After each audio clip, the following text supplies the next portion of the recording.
Well, hey everybody, it's Kevbo Jones here. Good to see everyone. It's not often that I get out in front of the camera, but I thought that I would do Card Hobbyist 5 Things You Didn't Know About Me challenge. I've been watching some people do it, and it's been pretty fun and interesting. And I was just sitting here on Friday morning. I thought I would do it. So here we go. First off, a little bit about me. I am an advocate for people with developmental disabilities.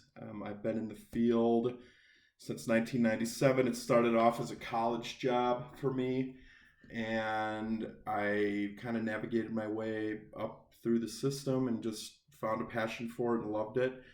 And I currently have a caseload of 21 amazing individuals as clients, and everybody's staying safe during all this. We have a lot of protocols that we have to do, but it's been absolutely fantastic work. It can be tough sometimes, but I absolutely love it. And I've been in my current job as an advocate for the last 10 years, almost 10 and a half years now. And it's just been absolutely fantastic.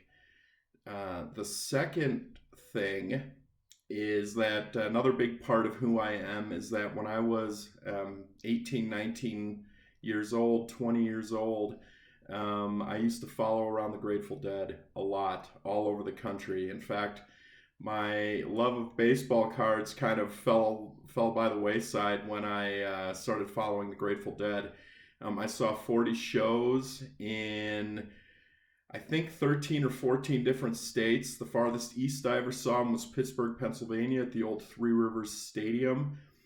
And then I saw them in Seattle and San Francisco, Las Vegas, Denver, Ohio, Chicago. I was at the last show that they ever played back in 1995. Didn't know it was going to be the last show, but I was there at Soldier Field. I had some pretty wild and amazing experiences doing that. And it was cheap back then. And it was an amazing experience, definitely a defining part of who I am today. Was my adventures following around the Grateful Dead as a dumb 18, 19, 20-year-old kid. It was amazing. The best show I ever saw, believe it or not, was in Salt Lake City, Utah. February 21st, 1995. We went with a bunch of friends in college, and I did a huge 6-show swing through Utah and Oakland and over spring break, and well, I took some time off of school to go to, but it was really, really, really fun. Another thing that is kind of interesting about me is I once unknowingly led the police on a high speed 40-mile chase down in southern New Mexico the first year that I moved down to New Mexico back in about 1995. Again, I was a dumb 20-year-old. I was still 19 at the time. And yeah, so I unknowingly led the police on a 40 mile an hour or 40-mile chase, high speed chase. Pulled over. Believe it or not, everything worked out. All I got was a speeding ticket, and they didn't impound my car. I wasn't arrested. We survived. They sent us on our way. We were on our way to Carlsbad Caverns and then on to White Sands. And yeah, we fortunately we survived that. If I ever meet any of you guys in person, I'll get into more of the details on that story. But it was pretty wild. Number 4, which is kind of interesting, is that I've been to a lot of sporting events. I love to go to sporting events, but I've been to 2 pretty big ones in my lifetime. The first being I saw Nolan Ryan's 300th win on July 31st, 1990. We knew he was going for 300. We sat out in the bleachers. If you see here, tickets were $4.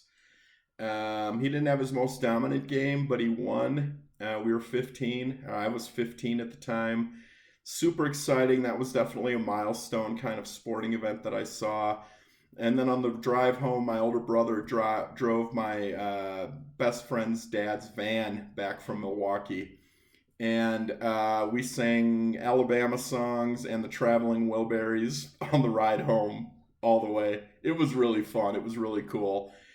And then the other major sporting event that I saw, or at least iconic for me, is I was there the day Brett Favre came off the bench for an injured Don Majkowski back in 1992. Would have never known the kind of significance of that event until years later. But it was amazing because, I saw a lot of bad football teams growing up in Green Bay as a kid, and we used to go every Sunday. We'd go to church and then go to the Packers games. Just kind of took it for granted. I saw a lot of bad football. There were some great moments over the years too, but I saw Barry Sanders, I saw Peyton, I saw Randall Cunningham. I saw him get knocked out of a game, a season-ending injury, the first game of the season one year. I think that was maybe in 1990. But coming and seeing Brett Favre come off the bench for Don Majkowski in 1992 and throw that game-winning touchdown was amazing. And then I went on to see Favre play 18 more times, and he was 17-1 in all the years that I saw him play. When I'd get back up to Green Bay in later years, I'd usually get to a game every year. And also, I was at the Strahan sack game in 2002, which was kind of funny. I don't know if you guys remember that, when Michael Strahan set the record and Favre kind of laid down for him. That was the game that was postponed after 9/11. But yeah, so 17-1 seeing Favre. The one loss was, I believe, Christmas Eve against the Bears. The year the Bears ended up losing to the Super Bowl to the Colts. So that was kind of some fun sporting events that I've been to. I was also at the we're going to get the ball and we're going to score wild card game against Seattle with Matt Hasselbeck, I think. That was pretty fun too. And then finally, some of you probably don't know, some of you may know, some of you may not know, but I'm also a banjo player.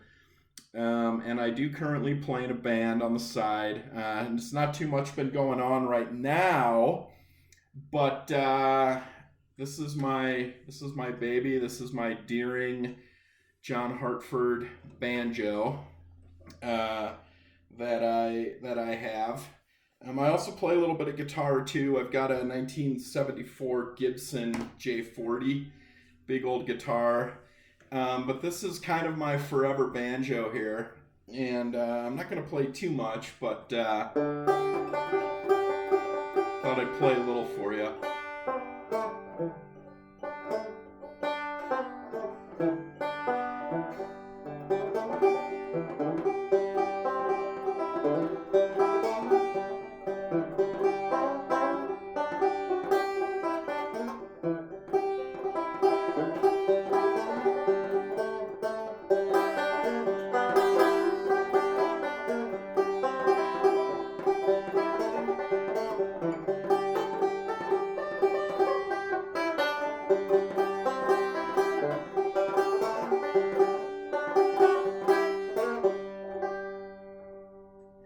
A little early in the morning. I haven't warmed up.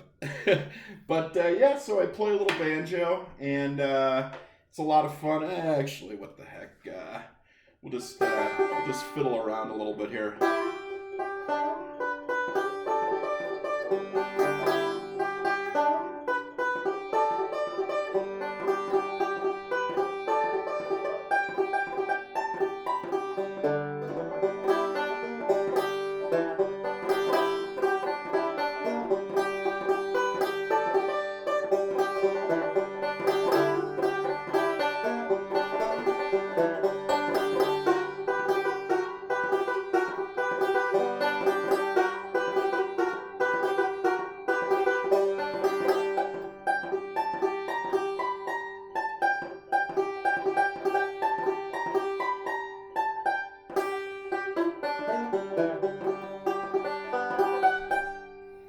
All right, everybody. It's Kevbo Jones, Wonderful World of Baseball Cards, and I'll see you soon. Later.